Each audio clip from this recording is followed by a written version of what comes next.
the lessons are being lost by Enbridge. This accident was waiting to happen. Focus needs to be not just on one component of the system, but on the entire safety of the system itself. Biting words from the NTSB nearly 2 years after West Michigan's oil spill crisis. For the first time ever, a clear picture on just how much Enbridge dropped the ball as crude gushed into our waterways.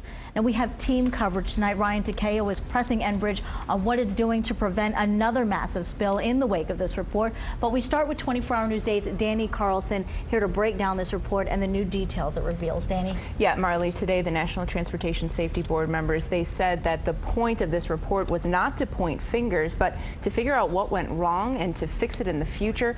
After all, a different government agency has already recommended that oil company pay nearly $4 million in fines. But in the process, today's board did have to figure out, for the first place, who screwed up. How effective was Enbridge's integrity management program? Well, they had a rupture that released 843,000 gallons, so it wasn't very effective. A portion of pipe Enbridge identified as a potential problem 5 years earlier and didn't fix. Staff that ignored alarms and didn't follow company rules that would have had them shut down that burst pipe after getting 10 minutes of odd readings, and the wrong safety equipment to keep oil from spreading in a relatively shallow, fast-moving river. Before, during, and after the pipe burst, the NTSB report puts Enbridge squarely in the crosshairs. But even though some staff and board members say the 2010 spill shows Enbridge hasn't learned lessons from its past, their task at the NTSB was to make a plan for the future, not to punish the oil company. What this investigation has shown is that this accident was the result of corrosion throughout many vital safety aspects of the Enbridge organization. So moving forward, the agency recommends several different safety recommendations for government agencies and Enbridge, like coming out with guidelines about cracks in oil pipelines, outlining what's acceptable and what's not.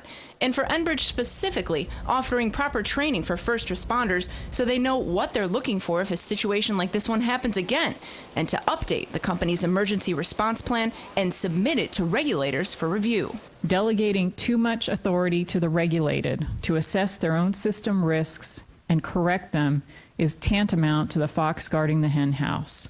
Regulators need regulations and practices with teeth. We do have links to more information on that NTSB report and the meeting on our website, woodtv.com. Danny, thank you. Our team coverage continues with 24-hour News 8's Ryan Takeo live in studio control with how Enbridge is responding tonight. Ryan? Sue, the Enbridge spokesperson told me the company was prepared for the NTSB's findings, but I'll tell you, he was not ready to answer our questions about those findings, at least not yet. The spokesman told me the company needs time to digest the recommendations. That's even though it's been 23 months since the spill and the company's done an internal investigation, one that its website says is generally consistent to the NTSB's. I brought up that 2005 crack Danny just talked about and asked if the company could have handled that differently.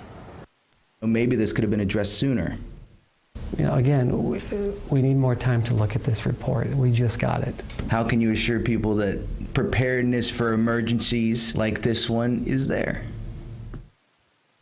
You know, again, I'm not going to comment specifically on those yet because we need time to go through all of their recommendations and their findings and digest all of those. Manchin told us the company would talk about the NTSB findings once there's a finalized report. He said that's expected in the next couple of weeks, Sue. Well, Enbridge has made some operational and some procedural changes. Ryan, can we talk about that a little bit? Sure. Manchin, he talked and pointed out that Enbridge is replacing parts of Pipeline 6B, the one affected. He also cited improvements in leak detection, control center operations, and a company-wide culture stressing safety. Manchin pointed out the company has done its best to clean up the Kalamazoo River, which is open today.